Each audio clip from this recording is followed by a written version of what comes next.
Hello 1255 subscribers. Today I'll show you how to build an AI SaaS which acts like a business assistant built on top of the Airtable Interfaces, powered by Voiceflow AI agent builder and trained on the company information.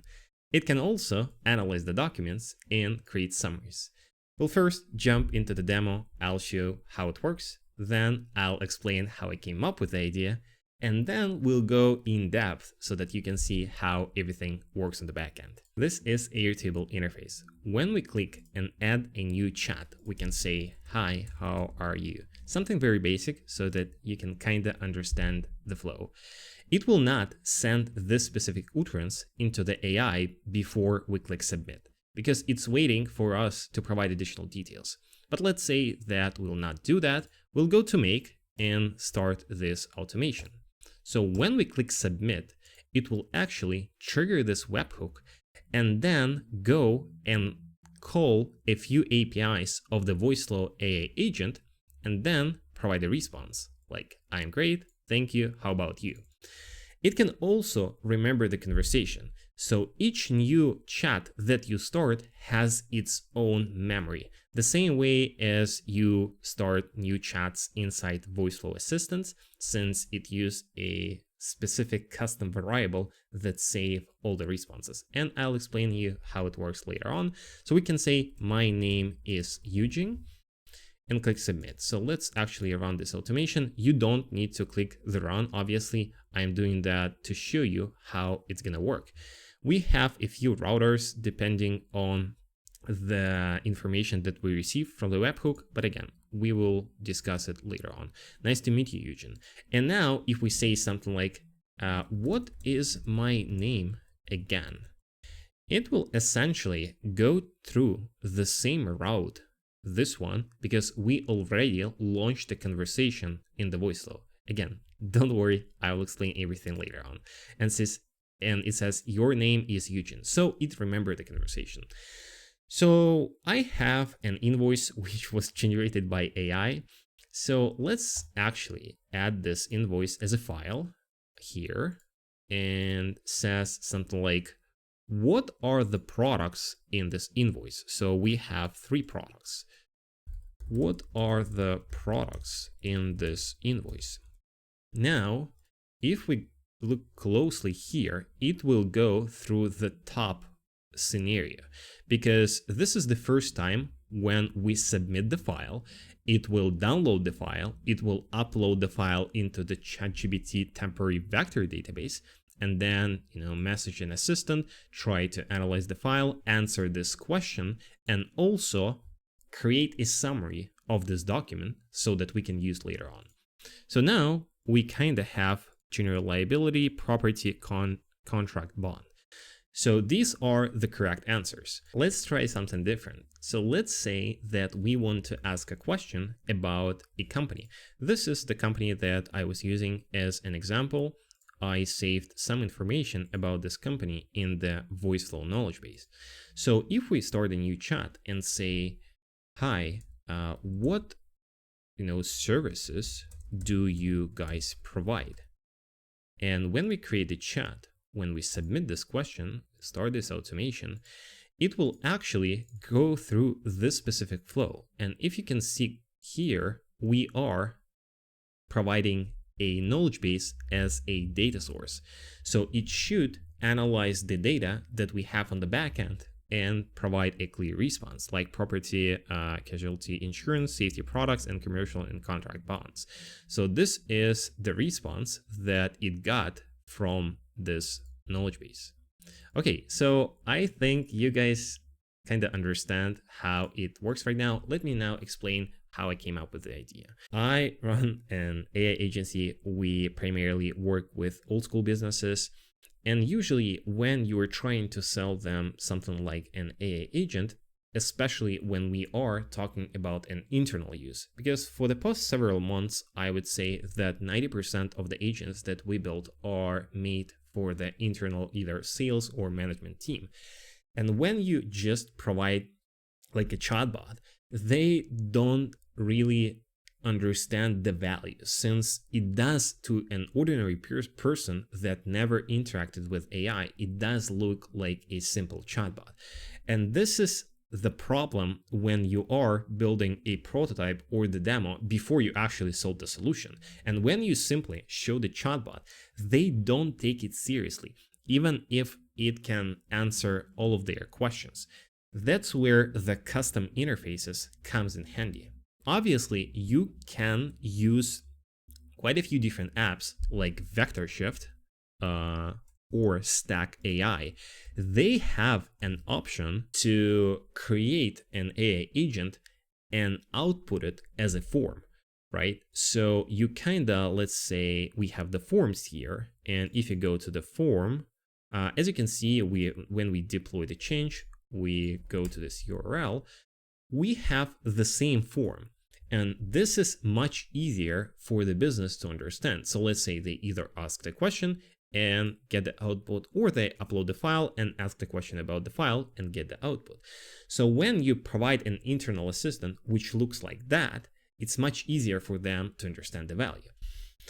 But again, it's pretty limited. First, you cannot, save the conversation in the memory, or you need to multiple agents to be talking to each other, and also they don't have an ability to save conversations. Again, I think they will grow, they will introduce new tools, but when you are building a custom solution which is built entirely no code, you can do a lot of different things. As you can see, it saves the conversation into our history and it updates it automatically. So let me now go into the backend, show you how it works, and then we'll discuss for how much you can actually sell these things. We'll start with an Airtable. So I have a simple database here, which has two different tables. The first one is chats, and the second one is history. Because if you look closely here, we have the conversation history with the prospect. So let's say when you ask the question, this question will be populated here, and the answer will be also shown here. And this is kind of the last modified date. I am not sure why it's not updating here. So let's actually, so this is kind of the first question that we had. So when we say something like, hi, how are you doing? It will pop when we get an answer here. It will pop up here because these are two separate bases, right? This base that you interact with is called messages. It's called chat. And the base that you see here with the history, it is Jesus Christ. Okay, so it's actually called chats. So we need to have both of them in and connect through a simple connection here. You kind of create a connection, you link the chats to history, and then you can roll up the values. First, I want to mention that all of the templates that I have are available for free in my resource hub. First link in the description, so you can just copy and paste it to your project. I think first I will obviously export this blueprint and upload it into my knowledge base. I will also export this table with the interface, right? So that you have kind of everything. Again, go first link in the description and you can just download it easily. Now, so when we have this tables set up, we have the chat ID, which is essentially the ID that we use to trigger the Voiceflow agent. Again, we'll talk about it later on. The file ID, which is ChatGPT, when we submit a question about the file, it goes through this top scenario, right? Analyze the file, and it actually put the ChatGPT here. You can do any ID. The question, the answer, the file, the last modified connections, all these things. The history does look the same, but as you can see, there are more conversations because one chat, as you can see here, can have multiple kind of history points. And these are kind of, this specific chat has two questions. Again, this is a very raw setup. This is not probably something that you will use, but I think it will give you a pretty good understanding and a pretty good base to start building your own solution. So I think you now understand how the database works. So if we go to the actual interface, so let me actually go to the edit section. We have an ability to create different layouts, and you can play with the layouts to see which one will work the best. So we are, I think, using the record viewer, or you can also, let's say, use a list like this. And you can, for example, this are like all the history of the interactions between the interface and the user. So when we click, let's say, open, it will open the conversation in the full page. Again, you can kind of create different scenarios. In this case, this is just one of the options to view this database. I made it so that it's easier to see the conversation history with the user. And we can set up and configure all the different parts. So for example, here we are kind of asking for the file, and then we are providing an answer. So for example, we can add maybe that we want to display the file ID, which I don't think that we really need, or let's say the chat ID, right? So we don't have the file since we haven't uploaded the file, but we have the chat ID. But if we go here, we actually have both file ID and chat ID. Okay, so I think you got the idea. You can play around with the interface. There are a lot of tutorials on YouTube on how to do that, or you can just use my own. Just keep in mind that you can customize everything. You can essentially like go here and choose the view. As you can see in the history, it's connected to on the backend, it's connected to, where is it? To the source is the connections. And this is why we need two separate tables. So if you don't have the history, right? So, and the history is connected through the connection field. So when we output the history here, we kind of say, okay, so the source is the connection. And if you remember, in the connections, we have multiple rows. Each row is a unique question and answer from the history. That's why we actually see the multiple values. So this is kind of the only way how you can save multiple utterances and the questions inside one conversation. I think there are more. You can, again, play around with it. And we can, in the actual, we can change the size of these things. We can change the fields that we want to see. For example, we want to see the file that was uploaded. We want to see the Voiceflow ID. So all these things, but we don't really need it since it's just the history. But we can color these things, we can filter them. So there are kind of a lot of different options how you can output it and make it more visual for yourself or your clients. Okay, now let's jump into the actual automation so that you can see how everything works. We have this automation setup, which starts with a simple webhook. This webhook is triggered by the Airtable automation. Again, guys, since this automation has the script, I will also export this specific table, and I will also export this script separately so that you can use it. The idea is that when the button is clicked, so if you go to the interface, you see we have a submit button.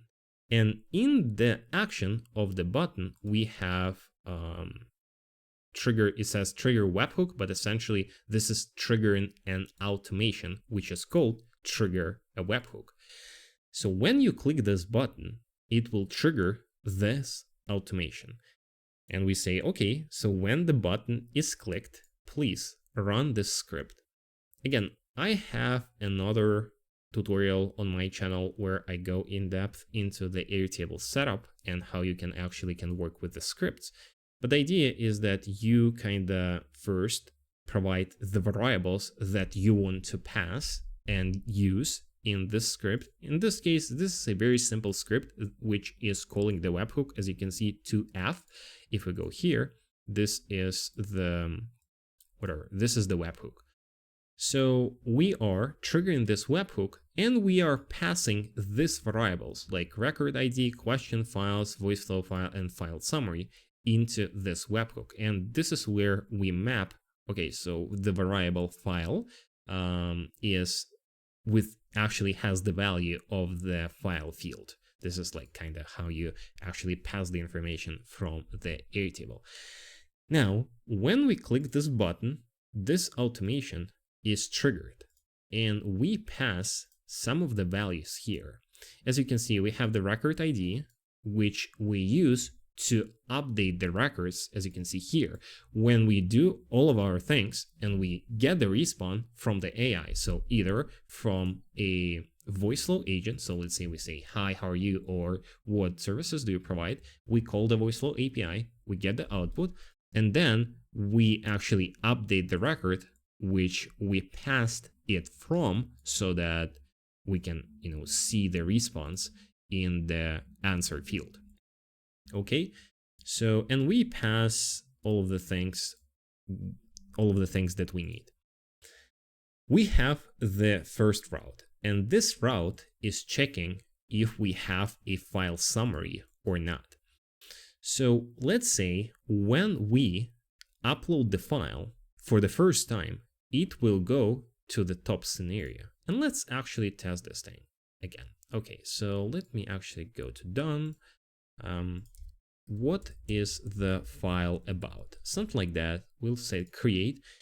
Obviously, you can configure it in a way so that you don't need to double click it. So let's say when you create the record here, it will trigger the automation. So it not necessarily needs to be a button. But again, since let's say here, we need to upload the file, and then when it's ready, we actually click the submit. Again, it's very customizable. You can customize this form and add a file here and create, and it will trigger the automation.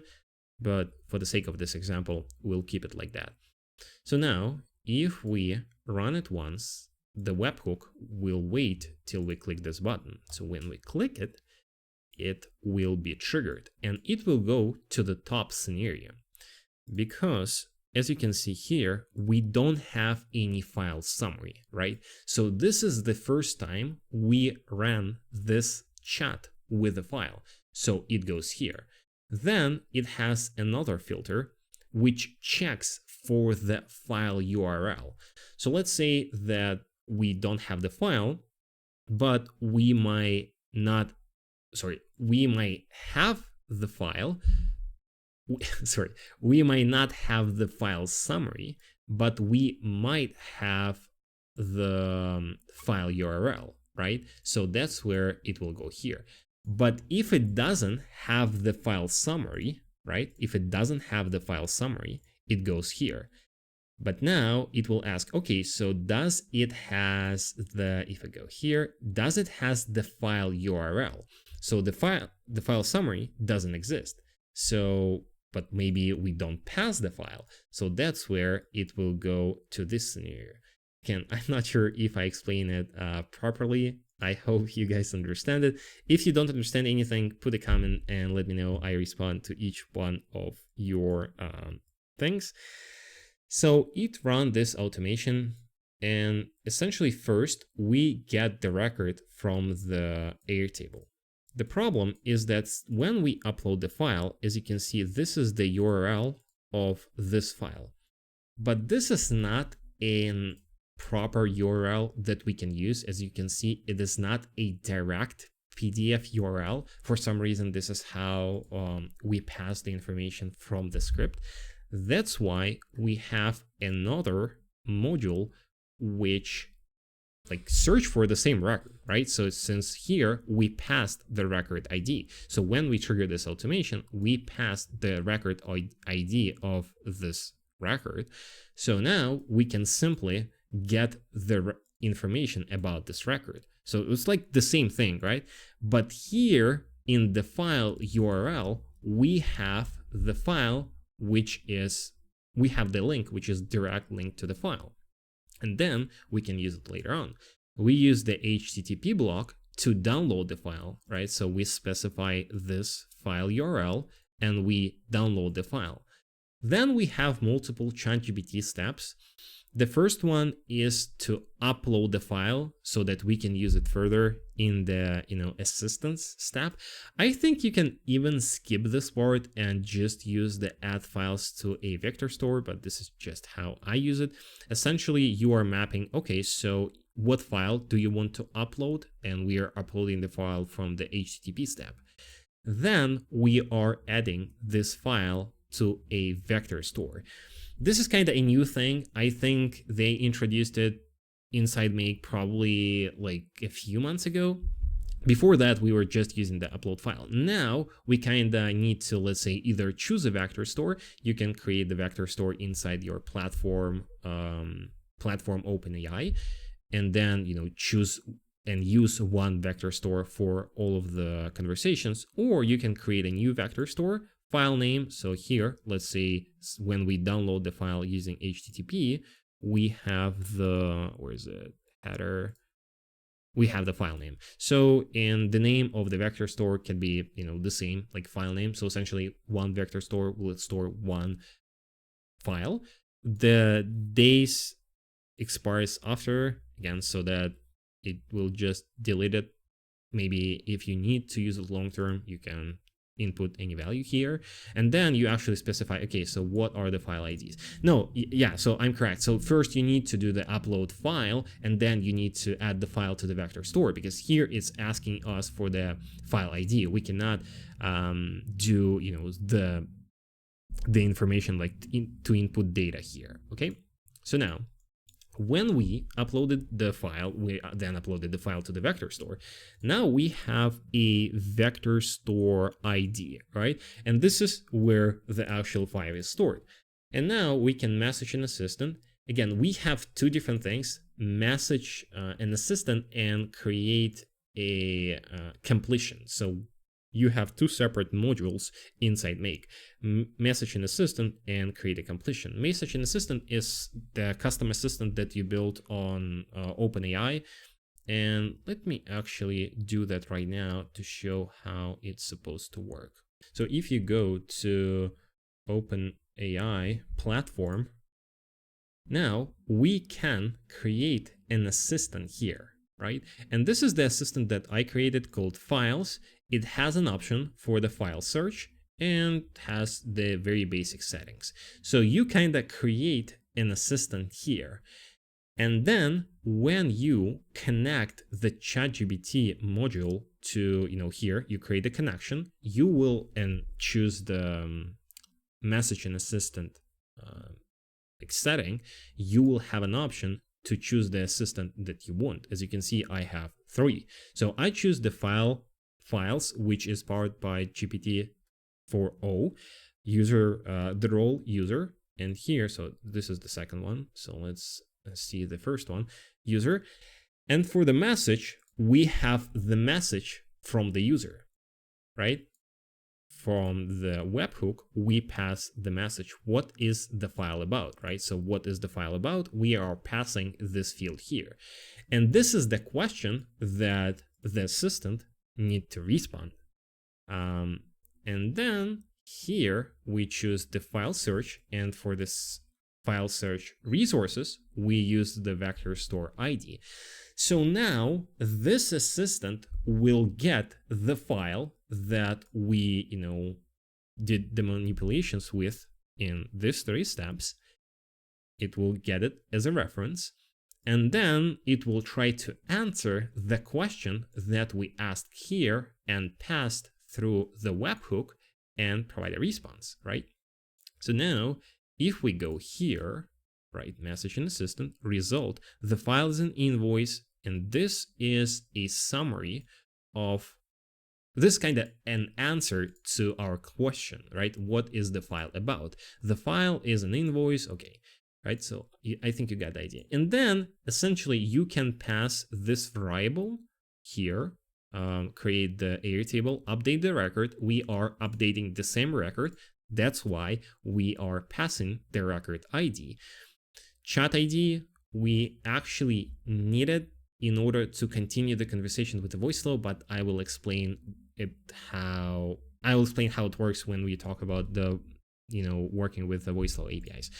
So for the file ID, whatever, ChatGPT, for the question, the actual, user question, and for the answer, we provide the result from the message in assistant block. Now, we also have another message assistant block, which is static. Here, we do not provide a question from the user. Here, we are asking AI to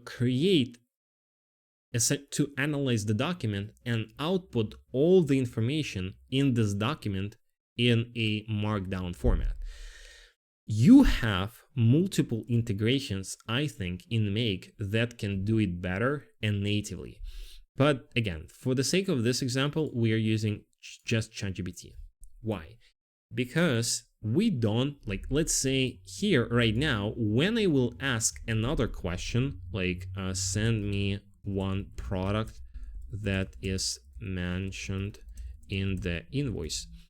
So when I ask this question, it will not go through the top scenario. It will go to the bottom, because here we have a filter which checks the file summary, and the file summary is generated here. So essentially we are kinda asking AI to create a summary so that we can use it as a reference in our future questions about the file. And we're using the same vector store ID, but this is kind of the prompt that we use. And now we update the record, as I already said. For the answer, we get the answer from this message. And for the file summary, we get a summary from this thing, right? And if we go to the Airtable data right now, and let's see, this is kind of send me one product. It's already been updated, but we haven't sent it to the webhook. But still, if you go here, you will see that we have a file summary based on the here's the summary, right? So it created the summary. And now when we will pass through the interface, so when we will pass this specific question, it will not need to go and actually trigger the same sort of a flow and analyze the document again, since we already have the file summary. And what it will do instead, it will go to this lower flow. So let's actually do that and test how it's supposed to work. So send me one product that is mentioned in the invoice. So when we run this once and submit this question, it will trigger the webhook and ideally go here. Why? Because here in the file summary, it passed the information. And here in the filter, we says, hey, if the file summary exists, go here. But if it doesn't exist, it means that this is the first time we upload the file in the conversation, then go on top.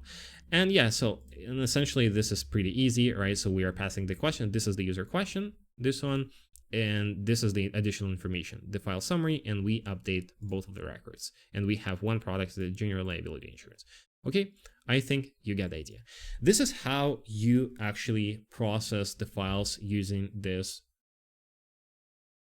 interface. Now to the fun part.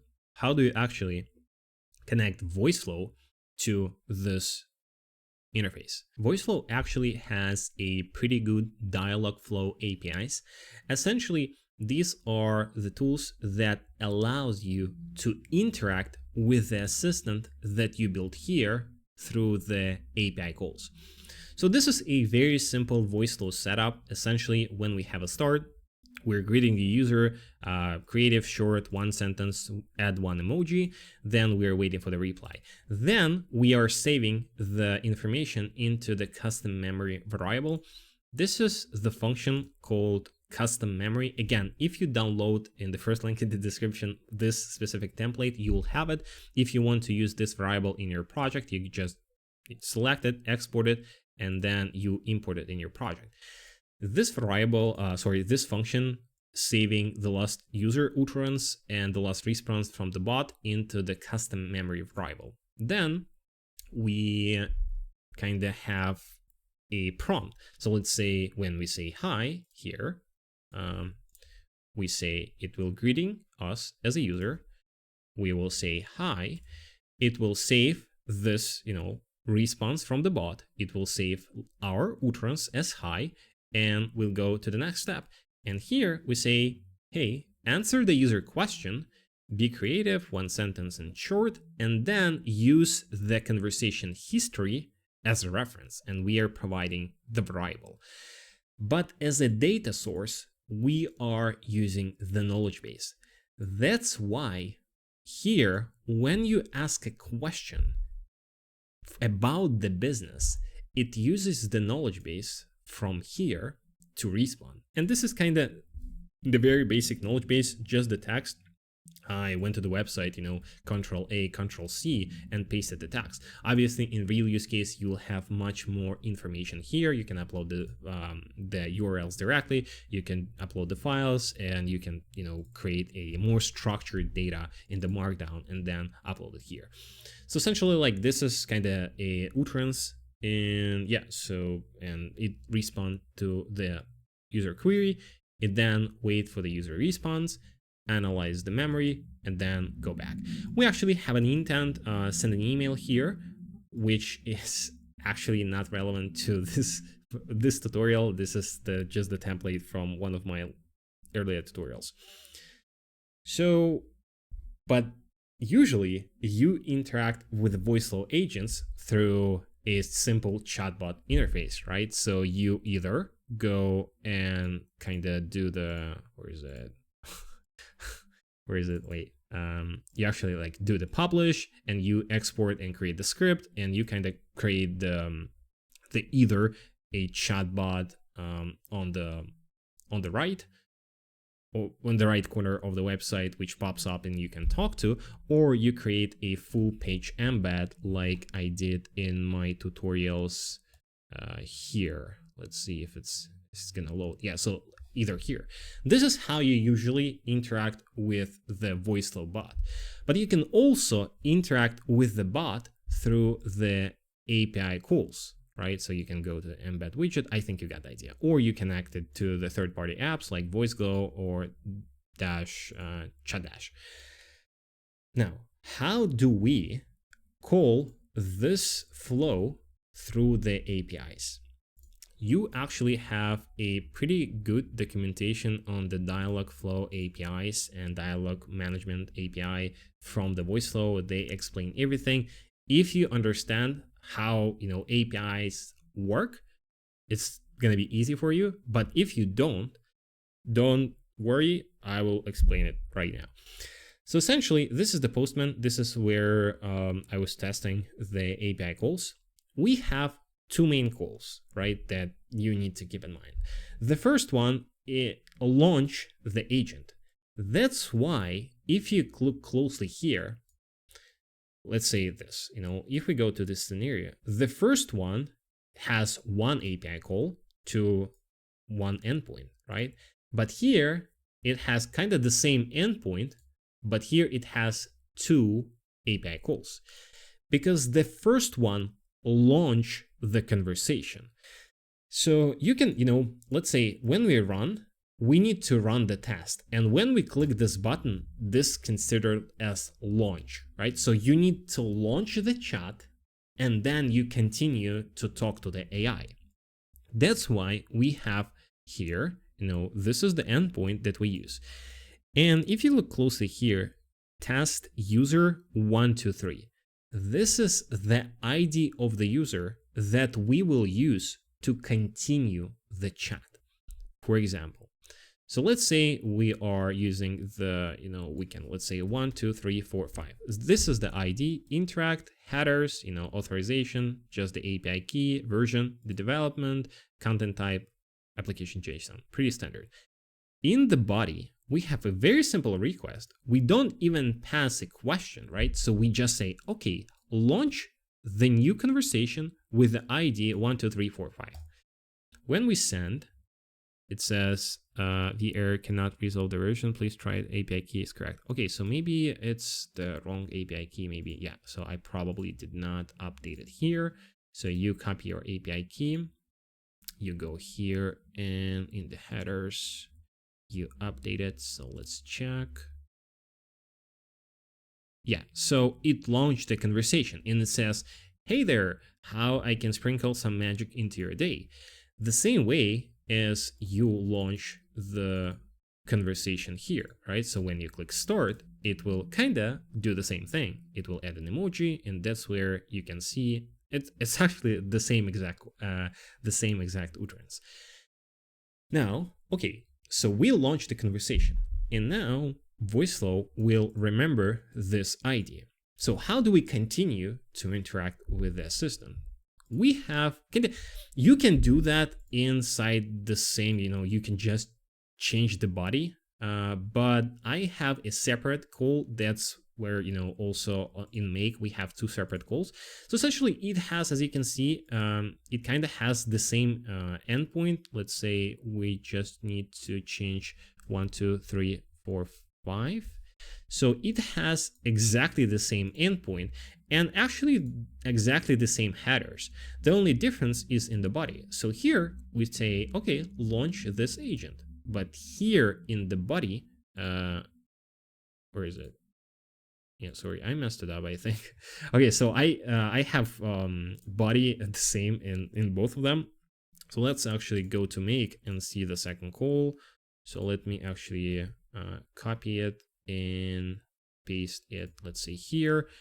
It's not properly formatted, or we can go to the API, Dialogflow NPIs interact. And this is kind of the action. This is the type, launch, right? This is how you can also interact with the bot. So they have a great documentation, and in the documentation you can also provide your own API key, and you can play around with the API from here. You don't need to use Postman.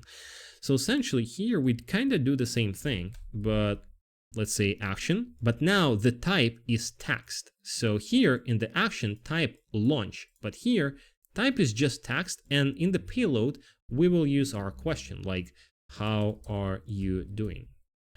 I hope it's gonna work. Cannot reserve API key. Again, I probably did not change it. So let's go here and let's change the API key. We are using the same thing. In the body, send. So now it seems like it's gonna work. Okay, so now as you can see, type is the knowledge base. Why? Because here we have as a data source a knowledge base. If we would have an AI model, it will not show that. So here, where is it? Name, insurance agent, how to sign in, user. There's someone from, I'm doing fantastic. Thank you for asking. So let's say something like, my name is Eugene, something like that. Again, we already launched the conversation with the ID 1, 2, 3, 4, 5. And it just continue to interact with this assistant using this ID. And if we look closely, let's see. Nice to meet you, Eugene. So let's say, can you remind me what is my name? So let's see if it remember the conversation. It should. Your name is Eugene. Yeah, so this is kinda very simple approach to interact with the Voiceflow agent through the APIs. I was not testing the send email. Like, I know that it works, but I'm not sure how good is this utterance setup. But let's actually see. Let's see something like, I want to send an email. So here it should trigger this utterance, and as you can see, ask the user who he wants to send an email to. So ideally we should receive, path jump, right? So we jumped to this utterance, and sure thing, who would you like to send the email to? And the same way you would interact and go through this flow. As you can see, like the same kind of interaction, but through the APIs. Now, how it actually applied to us. So let's say we kind of asked the same question here. So maybe we will create a new question and say, what is your company services? Something like that. So now we don't attach the file, right? We don't attach anything. So ideally, not ideally, this is how it's going to work. When we start this automation and when we submit this question, it will go through this route here, because it first check, okay, so do we have the file summary? No. Do we have the file ID? No. So this is kind of the question about, this is the question that you need to send to Voiceflow, because if the file exists, we send it to ChatGPT, but if the file or the file summary doesn't exist, we send it to Voiceflow. And here we have like two things, because the first one, since this is the first question that we ask, it goes through the first scenario where we set the variable to the Voiceflow chat ID. Because if you look closely here, let's say you go to Postman, here you set it up manually, right? So you set it up, like, let's say the ID of the conversation is 12345, but we need to do it dynamically when we kind of working with automations. And you can do that through random function in make. So you put the variable ID, variable name is ID, and then variable value is is random, right? So it will generate the random number. Usually it's 0 point whatever. So this is kind of the number that we will use here as an ID, right? So instead of 1, 2, 3, 4, it will generate new variable each time, and we will pass and create new dialogues each time. Then same thing that we were doing inside Postman, post, development, whatever, and then launch, right? Now we launched this conversation, and the second thing is we are using the same ID that was generated here to continue to interact with the assistant. And we say, okay, the payload is the question which we asked here, and this is the response, right? So we are passing this question through the webhook, and we have the response here, right? So if you go to the data, 3, payload, message, right? So kind of you have 2, and these are like the chunks and the reference from the knowledge base. And we just update the variables with the answer. And we also, so the first time we update the chats, right? And then we update the history. So we kind of update both of this tables, so that, and then link them together.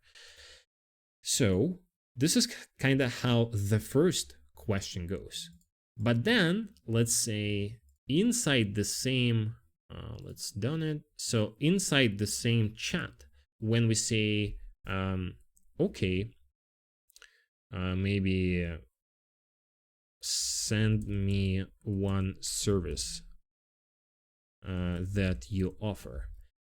Now, if we trigger this this webhook, instead of going here, it will go here. Why? Because here we are asking, does the Voiceflow ID already exist? At the end, I forgot to mention, at the end, when we got the response, we are here in the chat ID, here in the edit data, here in the chat ID, we provide the chat, like the chat ID variable that was generated by the set variable tool.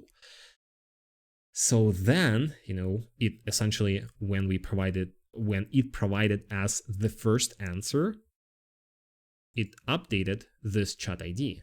And now when we triggered the webhook, it also passed the Voiceflow chat ID. It means that this is not the first question, so we do not need to relaunch the agent. We check, do we have the Voiceflow chat ID yes or no. Here is no. It means that this is the first conversation and you need to launch it. And here is yes. It means that you do not need to launch it. You just use the same endpoint, and here you reference kind of the same variable, but you don't reference the variable.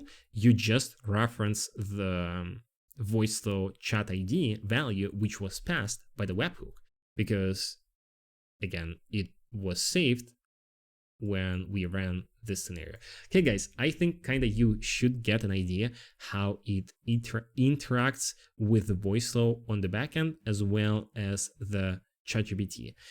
I hope you kind of like this video. Again, if you have any questions, let me know. I am planning to record more videos on this setup, and I'm actually planning to show this to some of our clients that are currently using the forms to interact with the assistant or using the chat interface. So here we deployed it on the separate page on the website.